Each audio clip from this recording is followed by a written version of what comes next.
here in the United States, the high school students, they spend up to $30,000 for a good counseling service. Insane. There is this thing called zeroth impression that my mentor Rajesh talks about, wherein even before you met me, for example, you knew a lot about me. Yeah. And that's the zeroth impression you had of me. Some posts of mine, I put a lot of effort. And then other posts, I put 5 minutes of effort. I'm just like, oh, quickly had an idea, let's write it down. Yes. Somehow, the second one performs better. Yeah. And that's just, unfortunately, how the algorithm seems to work sometimes. When I do write the next book, I'm probably going to write it entirely in India. I'm not going to write that in the US at all.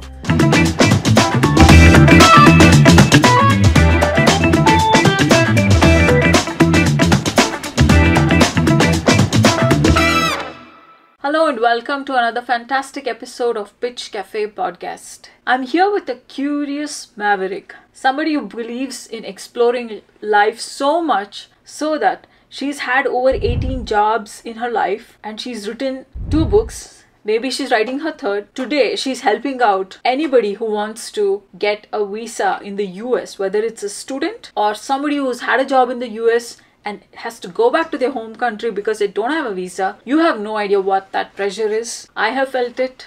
My friends have felt it. Many of my friends who came to the US with the American dream have gone back. It's a pain that cannot be explained. But here is a person, some angel, who is incarnated from her history at Columbia University, New York, and NIT Tirchi. And she's a brilliant lady, the perfect choice gets to be shooting in Women's History Month. But hey, why did she pick this particular problem to solve? Why does she want to help people with visa? What is her story? She could be anywhere. She's been at Salesforce. She could be in any big company today, churning out a lot of money. But why does she do what she does? So without further ado, let's bring on a super influencer, Soundarya Balasubramani. Check out her social media feed. You'll know what I'm talking about. So, welcome to Pitch Cafe podcast, Soundarya Balasubramani. Oh my gosh. How did you remember to say all those things? That is just amazing. No, because that's the kind of life you've led. It's incredible. Thank you. But I can't believe that you, I don't even know I had 18 jobs, but I guess if I count everything that I've done. You've done, yeah. Probably. But so, you're one thing I noticed, you're a very good storyteller. Oh, thanks. Because people who do a lot of things in their life, it's very hard to position them. Yeah. And you know exactly how to position yourself. So, what's your why? Why are you doing what you're doing? Excellent and very hard question to answer. Why am I doing what I'm doing? At this moment, I'm actually working on several parallel projects. Maybe I'll quickly list them out and then talk about the why. I am embarking on a countrywide campus tour. We're calling it the Unshackled campus tour, to go and speak to international graduate students and educate them on talent visas. So Unshackled, as in it's your book. Yes. You wrote an entire book about this. I did. So I wrote and published a book called Unshackled, which is on high-skilled immigration. And I co-wrote this with a lawyer, Samir Kedekar. And so we wanted to... See, the book is just one artifact of one way to share information and make people more informed. Yeah. But this tour, I think, is even more powerful because you're literally going to look someone in the eye and tell them what their future could look like if they knew about this. Yeah. So that's one project. Another project is to grow my community, which is, the community. We have about almost 400 members now who are all incredibly talented immigrants looking to get their EB1 visas, O1 visas, national interest waivers, and so on. Wow. And the third project is we submitted a proposal for a grant to build an AI tool to help more people start the O1 process. And the fourth would be my 3rd book, which we'll talk about at some point. I feel like every project I have working on has its own why. But as a whole, immigration, my why is because I went through, like you said, you as well, right? I came to this country as an immigrant. I'm still an immigrant on a visa. I went through... I would say a lot of highs and lows of getting a visa rejected, denied, getting RFEs, needing to leave the country to go back to India. Oh my God. And work on my book there. So I feel like I understand the emotions of another high-skilled immigrant. So when did you have to go back? You did your master's in Columbia. Yeah. And then you worked in Salesforce. Why would somebody want you to leave? You are making great contributions to this country. So why did they send you back? Well, I kind of sent myself back. I think that's the right way to say it. Because, of course, I could have stayed on at Salesforce, made probably $300,000 plus by now. Yeah. But it wasn't feeding my soul. That's the short way of saying why I left. But when I realized I couldn't work on my book here because it would be considered active work, and I wanted to build a company. A company that publishes books, builds communities, and spreads information on important topics. And I couldn't do that in the US on my past visa. So I left, went back to India, spent almost 9 months there. Wow. Before getting my O1 visa approved through my company as the CEO of a company that promotes talent mobility. In a way, it's kind of a full circle, right? Like, Yeah. I somehow came to the place where I wanted to get an O1 visa, and now I got the O1 visa to help more talented people get O1 visas and other visas as well. So, Soundarya, tell us, what is it like to transition from a 9-to-5 job and do something like this? One, and then why did you pick O1 visa as something like a low-hanging fruit for people to mobilize talent? There's a famous quote about entrepreneurs where it says, you go from a 9-to-5 to working 24/7. Yeah. Couldn't be more true. Yeah, I forget sometimes it's a weekend. I wake up on a Saturday morning and I'm like 8 a.m. I've got this, and my husband says, "Oh no, it's a weekend. You don't have to wake up so early." But well, I mean, I don't want to glorify working 24/7, but I think the truth is when you start something of your own, you don't get a chance to like say, okay, it's 5 o'clock. I'm not going to think about my company anymore. Yeah. It's on your mind all the time. Yeah. And more so when you're working on critical projects that, has a lot of consequences. Yeah, the last 1.5 to almost 2 years since I began working on Unshackled, it has been all consuming. It's, I don't think I've ever had a day where I didn't think about it.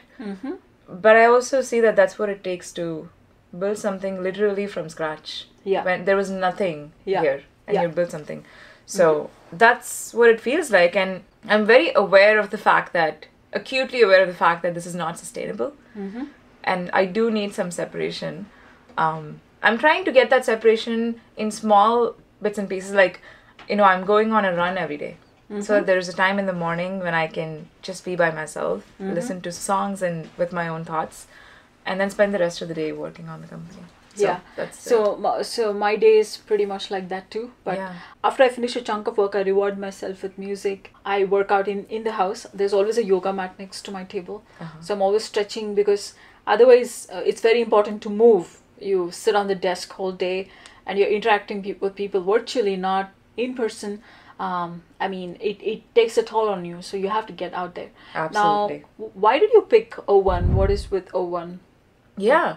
Well, I picked it because it seemed like the best option for a founder, or for what I wanted to do. For those who don't know, the O1 is an extraordinary visa that's given out to people who are at the top of their fields. Okay. It was introduced along with the H1B back in 1990.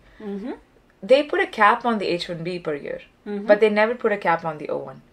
Because they thought there will not be that many extraordinary. Or why would you put a cap on getting top talent into your country? I mean, I don't know the reasoning, but I would think it's because they wanted talent people to move to the US. Yeah. And the cap was there was never a cap. So even today, there is no cap on the number of O1 visas. Yet in 2023 or 2022, about 25,000 applications were filed, O1 applications. Wow. Of which I think 90% were approved. And of the 25,000, less than 10,000 or even less than 5,000, I think, were from STEM experts. People who are engineers and scientists and founders. Most of the O1s go to O1B people, which is actresses, models, dancers, singers, chefs, and so on. So artists. So there's definitely, it's underused today. Yeah. More people should know about this and actually use this to fulfill their goals. I picked the O1 because, number one, there is no cap. Number two, you don't have to make a minimum salary on the O1. Which is very attractive to founders. To start founders, yeah. Yeah, because you're not looking to make money as a founder and take salary from your company in the beginning. You just want to grow. Yeah. And so that was very important for me. Number three is it can be renewed forever. Wow. So you don't have to, like H1B has a cap of 6 years. Yeah. Technically, you can renew the O1 after the first 3 years, every year. I mean, it is a pain to like keep doing that, but most people, I think, after like 5 years on the O1, they switch to an EB1A, or they leave the country or go to another visa. So we'll talk about the EB1A as well if you'd like, but Yeah. that's why I chose the O1 for myself. Wonderful, wonderful. Let's say somebody is in India and they are not yet gotten admission. So your first book was admitted. Yeah. And was it to help those kind of people come to the US, or was it about something else? Well, I would say admitted is for helping anyone who wants to move to another country to study abroad and pursue higher education. It's not specific to just Indians coming to US. Of course, I came to the US from India, so I can understand why that's the population that purchased the book mostly. But we share frameworks and insights that can be applied to anyone. For example, someone from Kenya going to Europe, or someone from Europe coming to the US. So give me some use cases from that. What did you talk about in the book? There are about 18 chapters in Admitted, and we split the book into 4 parts. Of like, first part is figuring out where you want to go and the major you want to study. Second part is hitting submit on your application, like building your application. Third part is what happens after the application till you get your admission, like the admit email. Yeah. And the fourth part is after you get the admit, what do you have to do? So we split this into like 4 parts. Yeah. One example of a chapter would be chapter 3 was on how to, or chapter 7 or 8 was on how to craft your SOP.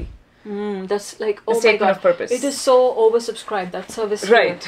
You know, here in the United States, the high school students, they spend up to $30,000 for a good counseling service. It's insane. Where you are trying to get help on how to write an essay and which major to choose and what should you say in your college interview. Yeah. Right? So what did you figure out from your experience?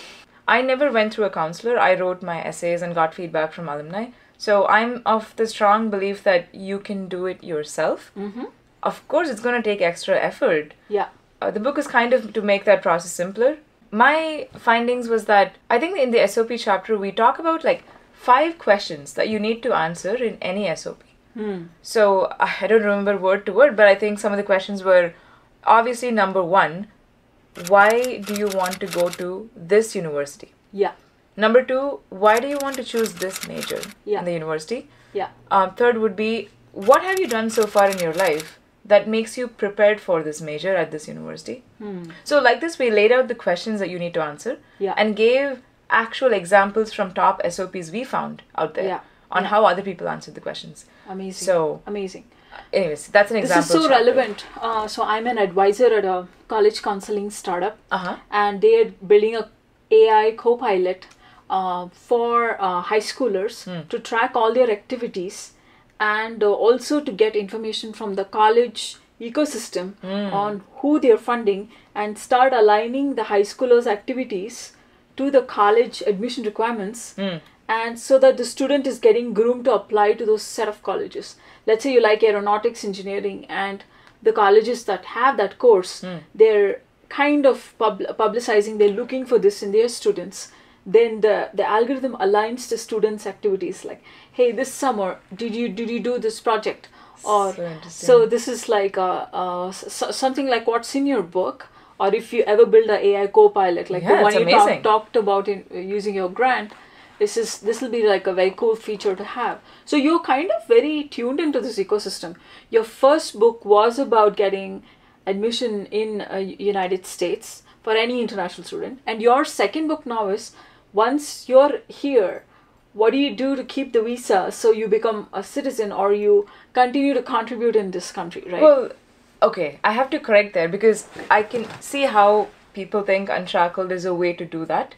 Yeah. But I would describe Unshackled as it is the most engaging and digestible guide on high-skilled immigration that was ever written, and I can attest to that. You call it high-skilled immigration. What does that mean? What did you mean by that? There is a wide spectrum of immigrants in America. There are people who come here, through asylum. There are people who come here as dreamers, and then there's people who come here for education and to work. Yeah. Primarily in tech and STEM fields. Yeah. I'm talking about these people when I say high-skilled immigrants. But the book is to give these people like kind of a map of all of their options Yeah. to work, start companies, and stay in the country. Yeah. And if they feel like none of these options are ideal, Yeah. then we actually say at the end of the book that leave. Don't stay in America.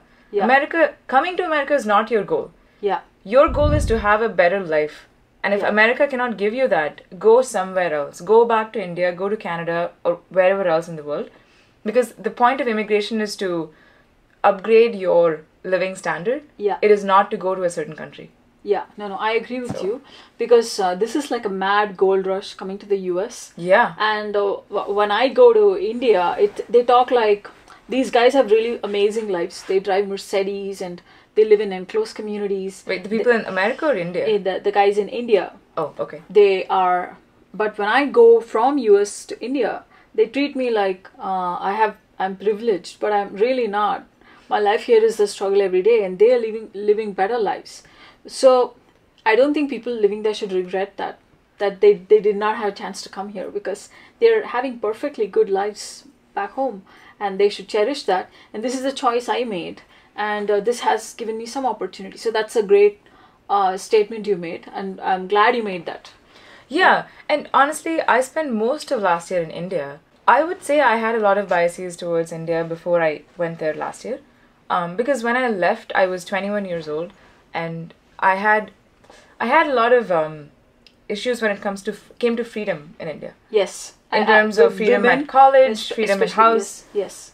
So when I left, I was like, I don't think I'm ever going to come back, because I think US gives me the freedom that I want. Yes. Same here. Except that's a very like one-dimensional view of looking at a country, Yes, right? Because America has other problems like Yeah. immigration. Yeah. Same way, India has a lot to offer in terms of, you don't need to worry about visas when you're in India. Yeah, and can do what also you want. there's also a lot of social life. In-person interaction is a lot more than in the US, I feel. I think that's certainly a personal, like everyone has their own experience, but obviously cost of living is incredibly cheaper in India. Yeah. And also just convenience. Because cost of living and service is so cheap, Yeah. you can have, for example, someone who cooks food for you. Yeah. You can have a maid. You can have someone who drives your car. I've seen all of this. Yeah. For a very reasonable cost. Yeah. Compared to the US, where it's kind of unimaginable to have all of that. Yeah. Without making like a tech salary of hundreds of thousands of dollars. Yeah. No, absolutely.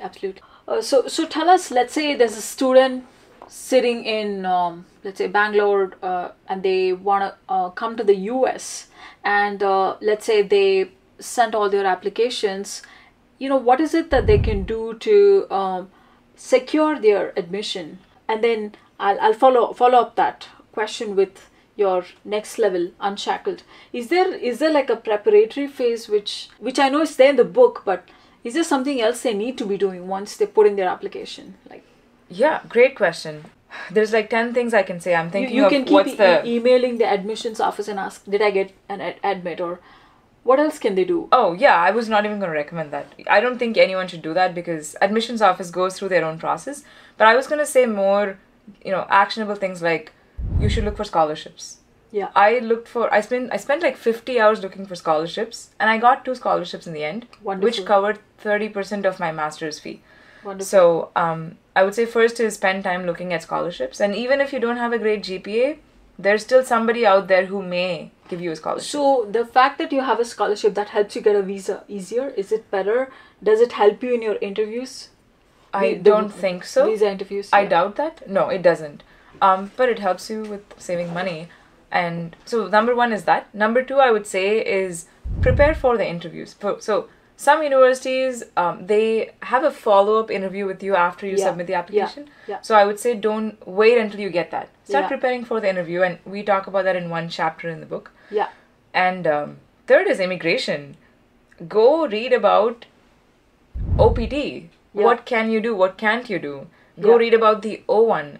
And what I felt was, I was very fortunate that there were a ton of documents which were supposed to be ready after I sent in the application, and I signed up with some service, and my father was with me.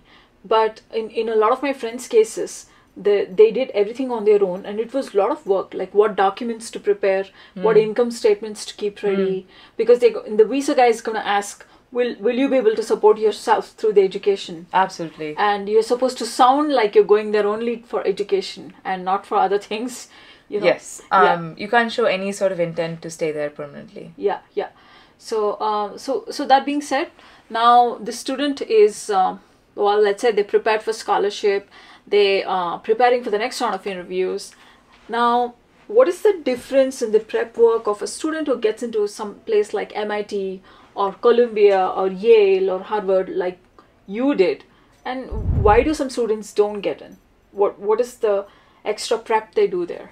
You're asking why do some students get into MIT and some people don't? Yeah. What exactly they do differently in their admission process? Let's say Columbia. I can only speak for my application here. You went to a good college in India. That counts. Probably you did well. I doubt that because it's not like maybe US colleges know about IITs, top IITs. Yeah. I don't think they know about NITs and other colleges. But I had excellent grades. I was the gold medalist in my department. So I had all of the numbers that I needed. And I still got rejections from MIT, Stanford, Harvard, Yale. All the schools you just said. I got a rejection. Right. So why did I get into Columbia but not Stanford? For the very same program? I have no idea. And that's kind of a black box for me as well. Yeah. But I do think I had great grades, and I don't think I wrote a very good SOP. Because now I go back and read it and it's like, how did I ever write this shitty SOP? Yeah. But somehow it got approved back then. Yeah, got it. Were you this prepared when you were in India, or you figured this out later, after all the visa rejections, that a book like Admitted needs to be written? Admitted was before any visa rejection. So Admitted was because I wrote Admitted in 2020, a year after graduating from Columbia. I see. So this was well before any immigration, obstacles came into my life. Admitted was just because I have been writing since I was 16. I always loved sharing knowledge with other people that I had gained to help them with the same process that I went through. So it was just a pure, matter of teaching other people what I know. Yeah. I never expected it would be a book though. I thought it would just be a short guide of sorts.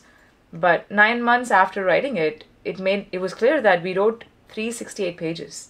There was no way we can publish this as a short guide. And I just thought, let's make it a book instead. Wonderful. So now let's come to Unshackled, which is what your whole current work is about. You're building communities and you're doing this amazing trip to the East Coast. Is that right? All over the country. Over the country. Yeah. Wow, that's amazing. Thanks. So how many colleges are you going to? We're visiting, so we're combining some colleges, but in total we'll be visiting 14 to 15 universities. Oh my God. Across 4 states and 8 cities. Oh my God. And why did you get this idea? How did you get this idea? And who's funding it?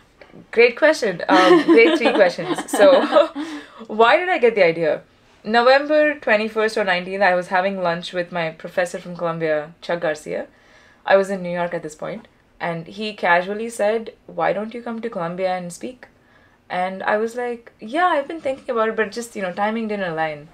And the same day, I get an email from Jamie Ravier, who is the head of marketing at Mob Squad, who eventually became our sponsor.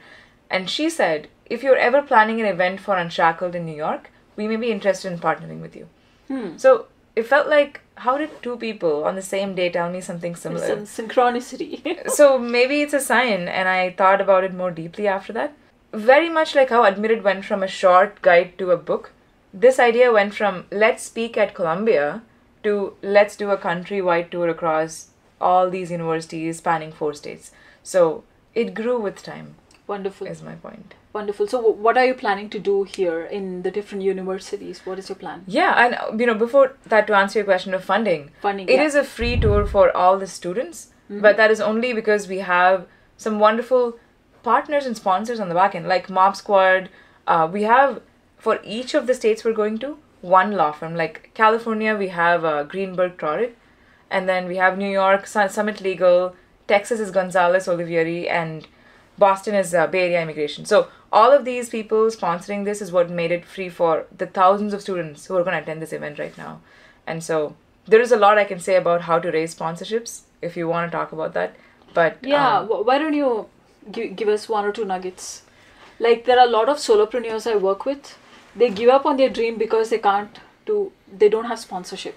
Yeah, it's not easy. The reason I was able to raise these sponsorships is because I have been contributing to this field at this point for almost 2 years now. I've been consistently and vocally talking about immigration and sharing insights.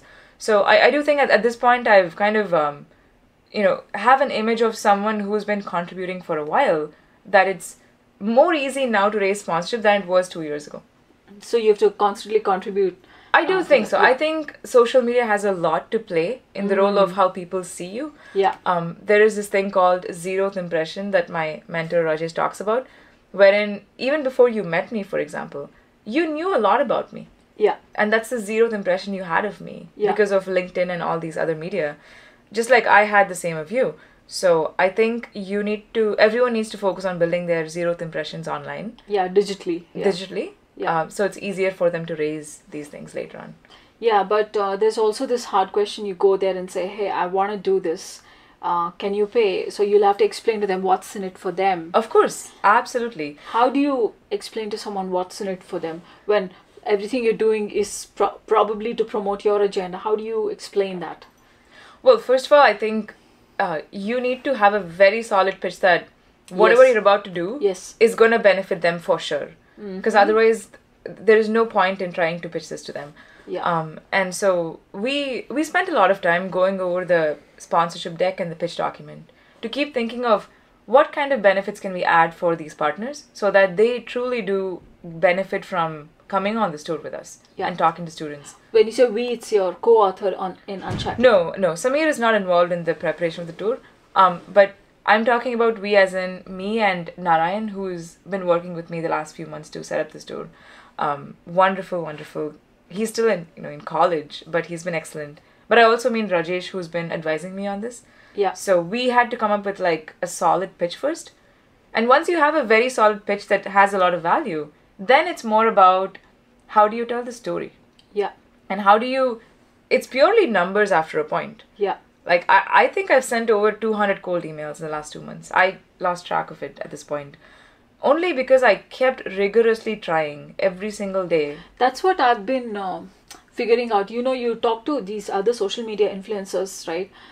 For some reason, the past month, I've been interacting with a lot of social media influencers with a lot of following. As in, let's say they do a post, they get 1,000 likes within 2 hours. That's the kind of people I've been interviewing. And all of them said this, that their cold effort is not seen at all. It's like to get to this point where they get 1,000 likes on whatever they said, they've had so many failures that nobody else is seeing. They've tried so much. Of course. That they've posted so much that this person posts like 10 times in a day. And sure, one of his posts gets 1,000 and it doesn't fluster him because he's done 10 posts in the day and he spent whole night reading about something new. So I think that's very consistent with your personality as well. Like you try so much, and then you've got these 1 or 2 successes which seem like wow, she's really lucky, but she's not. It's only the tip of the iceberg. And I think with LinkedIn it's interesting because I talked about this on another podcast where I've been posting like every day, I think, on LinkedIn for the last year or something. Yes. At this point, if a post does really badly or really well, it makes no difference to me because for me it's a habit. I'm like, I have to post every day because it's part of my like habit now. Yeah. And I will do it. Yeah. Whatever be the outcome. Not that I'm gonna like never look at numbers, but it starts affecting you less and less when you think of it less as it's my, I need to reach X number of views and more as it's now part of my life and habit. Yeah. So you're detached from it more. Yeah. So this is excellent advice for all of you who come to my sessions asking me how do I get started on social media. So Soundarya, these are C-level execs. These are VPs of large business divisions. Right. You won't believe they have trouble getting on social media. They give these amazing keynotes and conferences, but they don't know what to say on LinkedIn or social media. Like, what can I say every day, And, okay, I mean, I want to address that point as well because it is true. Like, do you really have a eureka moment that just changes your life every single day? Probably not. But Do you have like micro insights every single day that you yeah. lose track Yeah. of because you don't capture them? Yeah. Absolutely. Absolutely. Yeah. So I think some posts of mine, I put a lot of effort. I'm Yeah. spending, an hour trying to create like a list of resources. Yeah. And then other posts, I put 5 minutes of effort. I'm just Yeah. like, oh, quickly had an idea, let's write it down. Yes. Somehow the second one performs better. Yeah. And that's just unfortunately how the algorithm seems to work sometimes. Yeah. So I also write a lot because if I don't write, I forget. There's so many amazing ideas which come to me. Let's say I have a tour planned in June and I'm thinking about it, and then I'm like, wow, I could totally collaborate with this organization because Right. they're in a different country and we could do something new. It's this thing is in the news. So if I don't write it down, I just forget about it. Oh wait, I'm curious now. When you say tour, what kind of tour is this?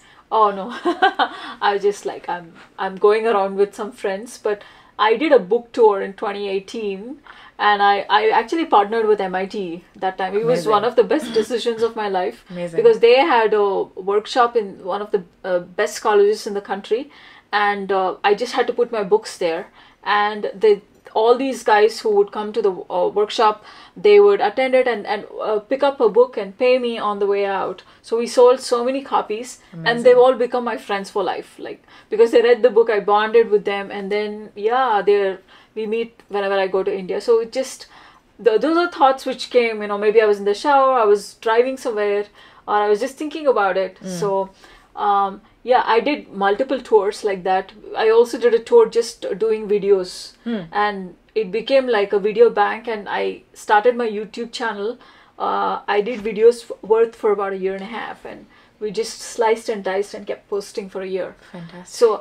So these are the firsts in building brand. I think what you do or the digital footprints you have, they are the first in building a brand. I think that's what you said, the 0th impression, right? Yeah. Yeah.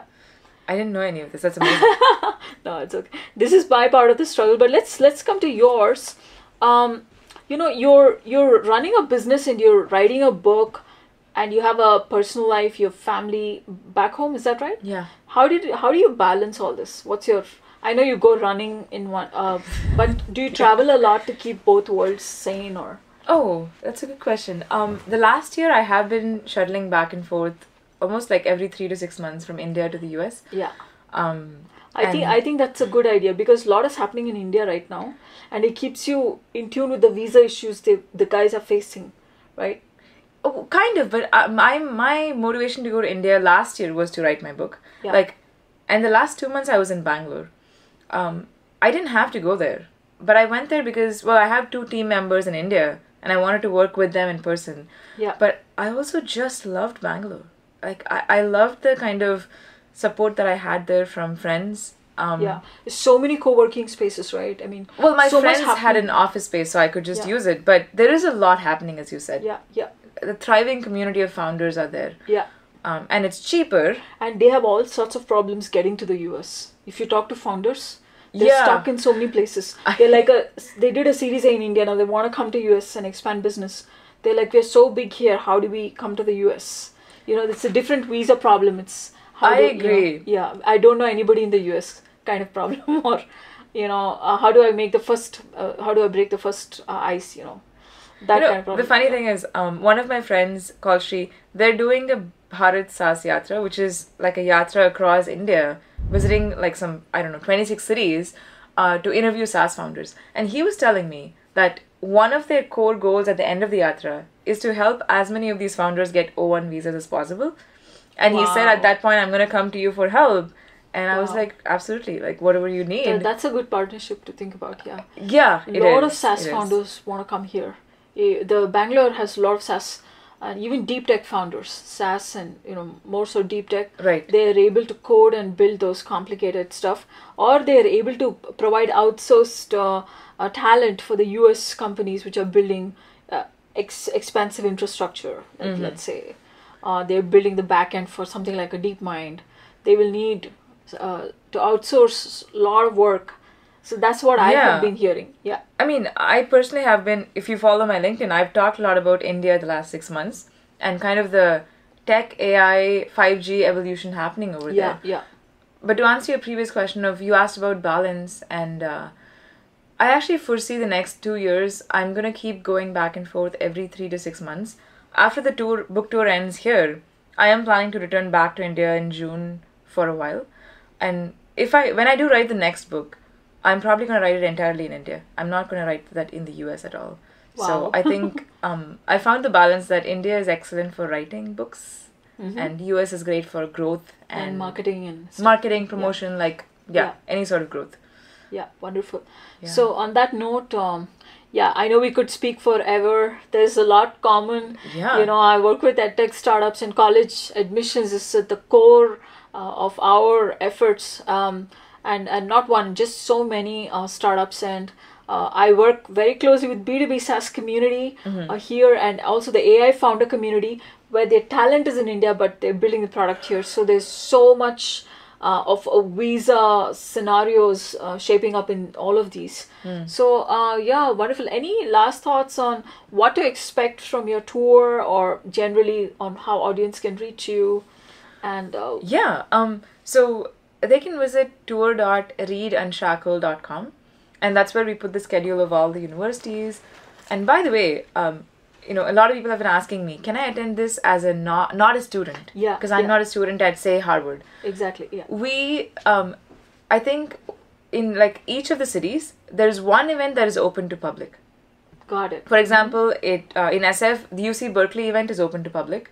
In Boston, Northeastern Boston University event is open to public. And UT Dallas is open to public. So I feel like if people go and check, we would have mentioned open to public. And that means anybody can register and come for the event. What to expect from it? We're actually preparing it like a 3-hour performance. Wow. Where the first hour is more of introduction to the event and me speaking about my journey of how I got to this place right now. And then we'll do kick off the panelists that we're having from all these law firms and Mob Squad and so on. We'll have them on stage and answer all the questions from students. And then the last hour is for everyone to do open networking. Yeah. And we're providing free snacks, free merchandise, a lot of free stuff that we're getting to all these people. Yeah, so when you're doing your first hour, are you presenting concepts from the book on how to go about their visa? I'm sure the students are thinking about the next job or internship or OPT or... Yeah, I would say less so concepts from the book, more so just my personal story. I mean, obviously I share a lot about my story on social media, but there are still certain moments that I've never shared before. So I'm creating a narrative of why should you care about immigration? Yeah. And that's my goal is, but when they leave the room after the event, they should never look at their life the same way when it comes to immigration. This event would be their inflection point in their life. As to, for example, maybe someone never knew about the O1 visa or thought it was impossible to get it. And after the event, they think, maybe I can do this. Yeah. And that's our goal, is to make them more hopeful, empowered, and informed about this. Wonderful. More hopeful, more empowered, more informed. Those are the things you want to expect from the Unshackled tour. Thank you so much, Soundarya, for these amazing last half hour or so which you spent with us. I really look forward to the updates on social media, and I can't wait to see what your next book will be.